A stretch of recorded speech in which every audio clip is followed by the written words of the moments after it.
So they've discovered these molecules on this planet. Yeah. So we're thinking phytoplankton in an ocean. It could be. It could be. And they found much more of it at a higher concentration on that planet than we have those chemicals on our planet. Much more. How will humanity react when we finally find out we're not alone? We might be on the verge of getting an answer. NASA's James Webb Telescope has detected a powerful life gas in the atmosphere of a distant exoplanet, the most compelling potential biosignature ever found. This isn't just another barren rock. It's a potential ocean world in the Goldilocks zone. We will reveal the exact gas they found, why its presence points directly to alien life, and why this discovery is causing a panic behind the closed doors of the scientific community. A whisper across the void. You see, K2-18b isn't just another exoplanet. It's a member of a strange and fascinating new class of worlds that scientists have dubbed Haitian planets. These are planets larger than Earth but smaller than Neptune, thought to be covered in vast, planet-wide oceans of liquid water, all beneath a thick, hydrogen-rich atmosphere. K2-18b fits the profile perfectly. It's about 8.6 times the mass of Earth and sits squarely in the habitable Goldilocks zone of its star, not too hot, not too cold, but just right for liquid water to exist. Many people are crazy about finding Earth-like planets, but what many overlooked is that these Haitian worlds might be even better candidates for life. When the team of astronomers, led by Professor Niku Madhusudan at the University of Cambridge, analyzed the light from K2-18b, they found exactly what they expected from a water world. The data showed clear evidence of methane and carbon dioxide, but then they found something else, something that shouldn't have been there. A faint but persistent signal for a molecule called dimethyl sulfide, or DMS. The thing nobody tells you is that on Earth, DMS is a smoking gun for life. It is a gas that, as far as we know, is only produced by living organisms. Here, it is almost exclusively made by microscopic phytoplankton in our oceans. Finding it in the atmosphere of a distant planet is like exploring a supposedly deserted island and smelling the smoke from a campfire. It's not definitive proof of who or what is there, but it's an undeniable sign that something is happening. This is what caused the quiet panic to ripple through the astronomical community. It was a wow moment, the culmination of decades of searching. The presence of methane and CO2, combined with the absence of ammonia, already strongly supported the theory that K2-18b had a massive water ocean. But the addition of DMS was a bombshell. It was the first time a potential biosignature this strong had ever been detected on a habitable zone exoplanet. To put it mildly, this was the discovery every astrobiologist dreams of. However, NASA didn't call a press conference to announce the discovery of aliens. Instead, a wave of intense, cautious excitement took over. The team triple-checked their data. The DMS signal was there, but it was statistically weaker than the other molecular detections. They couldn't say with 100% certainty that it was real. The detection was listed as tentative. The signal is there, but proving it's from life means ruling out everything else first. Building the web. To understand the weight of the K2-18b discovery, you have to understand the incredible machine that made it possible. The James Webb Space Telescope isn't just a telescope. It's a $10 billion time machine, the most complex and powerful scientific instrument ever launched into space. You see, Webb was designed to do one thing better than anything before it: hunt for ghosts. It operates in the infrared spectrum, allowing it to see through cosmic dust and peer back to the dawn of time. But one of its most critical jobs is to analyze the atmospheres of exoplanets using a technique called transmission spectroscopy.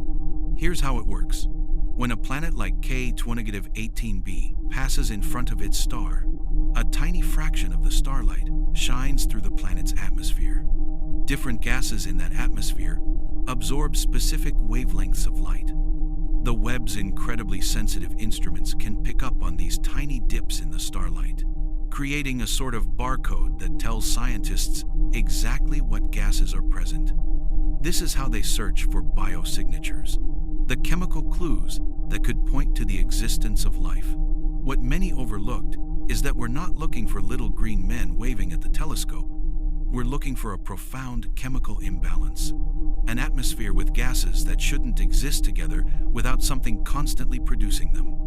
On Earth, the large amount of oxygen is a powerful biosignature because it's a highly reactive gas that would quickly disappear if plants weren't constantly pumping it out through photosynthesis. The search for these biosignatures is the holy grail of modern astronomy. For decades, we could only find planets. Now, with Webb, we can start to characterize them.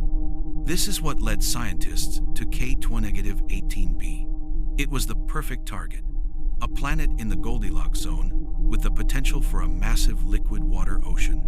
The thing nobody tells you is that finding a planet in the habitable zone is just the first, easiest step. The real challenge is determining if the planet itself is actually habitable.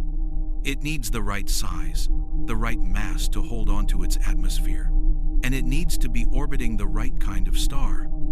This is why the scientific community is treating the DMS signal with such extreme caution. They've been here before. Just a few years ago, a team of astronomers announced the discovery of phosphine gas in the clouds of Venus. On Earth, phosphine is also associated with biological activity. The news sparked a frenzy of excitement.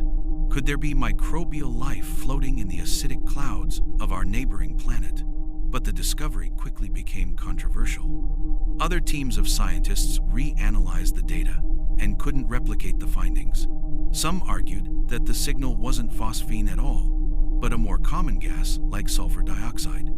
Others proposed that unknown geological or chemical processes in Venus's bizarre atmosphere could be producing the phosphine without life.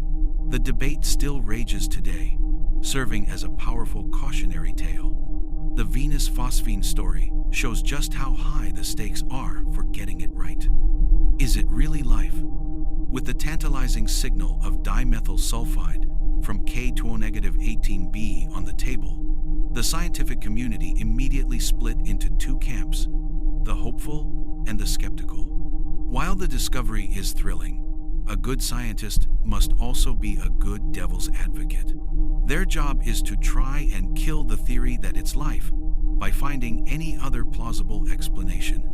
You see, the burden of proof for claiming the existence of extraterrestrial life is perhaps the highest in all of science. Before you can say aliens, you have to prove it can't be anything else. The first and most obvious challenge is that we are talking about a completely alien world. K2-18b is not Earth. It's a massive planet with crushing gravity, a thick hydrogen atmosphere, and it orbits a dim red dwarf star. We have absolutely no idea what kind of exotic geology or atmospheric chemistry could be happening there. Many people are crazy about the idea that since DMS on Earth is made by life, it must be made by life everywhere. But that's a huge assumption. Could there be some unknown, high-pressure geological process deep beneath its global ocean that releases DMS? Could a strange combination of chemicals in its hydrogen-rich atmosphere react with the starlight in a way that mimics a DMS signal? We simply don't know. And until we can rule those possibilities out, the discovery remains a question mark. Then there's the problem of the star itself. K2-18b orbits a red dwarf. For a long time, astronomers thought these small, cool stars were the best places to look for life because they are incredibly common and live for trillions of years. But the thing nobody tells you about red dwarfs is that they can be violent and unpredictable. They are known to unleash powerful stellar flares, blasting their orbiting planets with high-energy radiation that could strip away an atmosphere and sterilize any life on the surface. K2-18b might be in the Goldilocks zone, but it could be orbiting a star that regularly tries to kill it. These doubts lead to one of the most mind-bending and terrifying ideas in all of science, the Great Filter. This is a theory that tries to answer the Fermi paradox, the unsettling silence in a universe that should be teeming with life. The Great Filter proposes that there is some universal barrier, some incredibly difficult step in the evolution of life that is almost impossible to overcome. What if that filter is the jump from non-living chemistry to simple, single-celled life? If that's the case, then finding even microbial life on K2-18b would be incredible news. It would mean that life itself is common in the universe, and we've already passed the first Great Filter. But what if the Great Filter is ahead of us? What if the barrier is the jump from a civilization like ours to one that can colonize the stars? If we find that the universe is full of simple life, but devoid of any intelligent signals, it could be a terrifying warning that civilizations like ours almost always destroy themselves before they can make it to the next level. The stakes are higher than just finding alien microbes. The trillion-dollar question. So where does this leave us? We have a tantalizing, almost unbelievable signal from a distant water world, but it's wrapped in layers of doubt and scientific caution.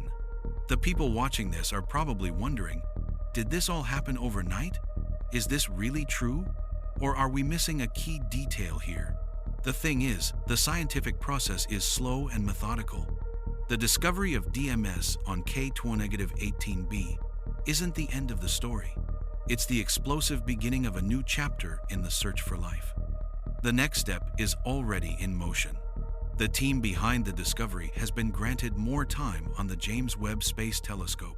They will once again point its golden eye at K2-18b, but this time they will stare at it for much longer, using an even more powerful instrument on the telescope called the Mid-Infrared Instrument, or MIRI. Their goal is to gather so much data that the faint signal for dimethyl sulfide either becomes a clear, undeniable spike, or it disappears into the noise, revealing itself as a statistical fluke. What many overlooked in the initial excitement is that this follow-up observation will be the moment of truth. In the next year or two, we could have a definitive answer. Let's play out the two possibilities. Scenario 1. The signal disappears.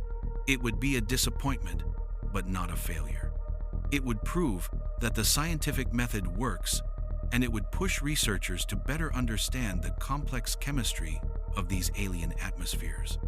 It would also serve as another reminder of just how difficult this search is. But scenario 2, what if the signal gets stronger? What if they confirm, beyond a reasonable doubt, that a gas produced only by life on Earth is present in the atmosphere of an ocean world 120 light-years away? It would be the single most profound discovery in human history. Every assumption we have about our place in the cosmos would be shattered. The confirmation of even simple microbial life elsewhere would fundamentally change religion, philosophy, science, and our very identity as a species. We would no longer be the lonely, miraculous accident in a dead universe. We would be just one example of a biological process that is common throughout the cosmos. The question would immediately shift from, are we alone, to what else is out there? You see, the panic at NASA isn't about an alien invasion. It's the intellectual panic of standing on the threshold of an answer to the oldest question we've ever asked. We are the first generation of humans with the technology to realistically find that answer. The James Webb Space Telescope is our messenger, peering into the darkness on our behalf. Whether the news it brings back is of a living universe or a sterile one, the message will change us forever. The past has spoken through light that began its journey when dinosaurs roamed the Earth.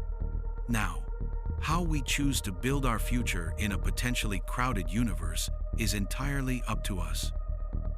The speed paradox, a universe of unknowns. So here we are, a list of the world's fastest fighter jets, and the winner is a 60-year-old aircraft built from steel that could literally melt its own engines to hit top speed. The people watching this are probably wondering, Did this all happen overnight? Is this really true? Are we missing a key detail here? The thing is, this reveals a massive, unsettling paradox in military aviation. Why are the most advanced, multi-billion-dollar fifth-generation jets, like the F-35, actually slower than the jets they replaced? The conventional answer is that the nature of air combat has completely changed. What many overlooked is that during the Cold War, speed was a form of armor. If you could fly higher and faster than your enemy's missiles, you were essentially invincible. The MiG-25 was the ultimate expression of this brutal logic. But modern air-to-air missiles are incredibly fast, some exceeding Mach 4. At those velocities, the difference between a jet flying at Mach 2 and a jet flying at Mach 2.5 is almost meaningless. The brutal truth is, you can't outrun the missile anymore. You see, today's air combat is about not being seen in the first place. Stealth technology, advanced sensors, and network-centric warfare have replaced pure speed as the most important attributes. An F-35 might be slower than an F-15, but its advanced systems allow it to see the eagle from hundreds of miles away and launch a missile before the F-15 pilot even knows a threat exists. The fight is over before a classic dogfight can even begin. It's a war fought with data and invisibility, not just raw thrust.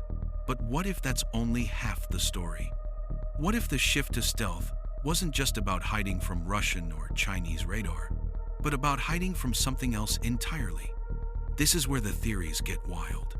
Many people are crazy about the idea that governments aren't just tracking rival nations, they're tracking unidentified anomalous phenomena, or UAPs. We've all seen the declassified Pentagon videos. Objects that perform impossible maneuvers, accelerating instantly and moving at speeds far beyond any known aircraft. What if the development of stealth wasn't just to gain an edge over other countries, but to develop the ability to observe these objects without being detected? In this context, the F-35's role changes. It's not just a fighter, it's the ultimate surveillance platform, a ghost in the sky designed to watch the watchers. The thing nobody tells you is that this theory reframes the entire history of advanced aviation. Take the SR-71 Blackbird, the fastest air-breathing jet ever built, capable of sustaining speeds over Mach 3 for hours. It was a machine that operated at the absolute edge of known physics. Is it possible that its development was influenced by the study of recovered non-human technology? It's a fringe idea, but one that gains a chilling credibility when you consider the performance of UAPs. The Blackbird was our best attempt to replicate the kind of performance we were seeing in secret. Now, consider its rumored successor, the SR-72 son of Blackbird. It's a projected hypersonic drone capable of reaching Mach 6. The public justification is for reconnaissance over heavily defended airspace. But what if its true purpose is to be the first human-made object that can actually keep up with a UAP? A Mach 6 drone isn't just for spying. It's a high-speed interceptor designed to chase down objects that our current Mach 2 fighters can't even get close to. These aren't just abstract theories. They are questions being asked by high-level officials. In recent congressional hearings, pilots and intelligence officers have testified under oath about encounters with craft that defy our understanding of aerodynamics and propulsion. The most shocking fact is that this hidden reality might explain the great speed paradox perfectly. The era of pure speed ended because we couldn't compete in that arena. The MiG-25 pushed the limits of what was possible with conventional jet engines, but it was nothing compared to the instant acceleration of a tic-tac UAP. So, we shifted tactics. We went into the shadows, developing stealth to become unseen observers.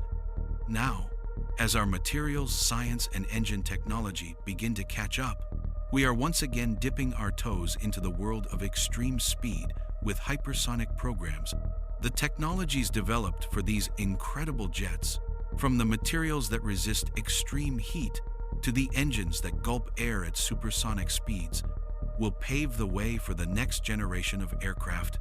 The past has spoken, showing us the limits of what's possible with our known science.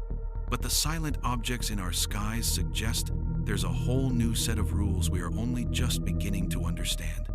Now, how we choose to build our future in the skies is entirely up to us. Is this the dawn of a new era for humanity, or just another cosmic false alarm? Let us know what you think below. For more on the search for life, make sure to like and subscribe.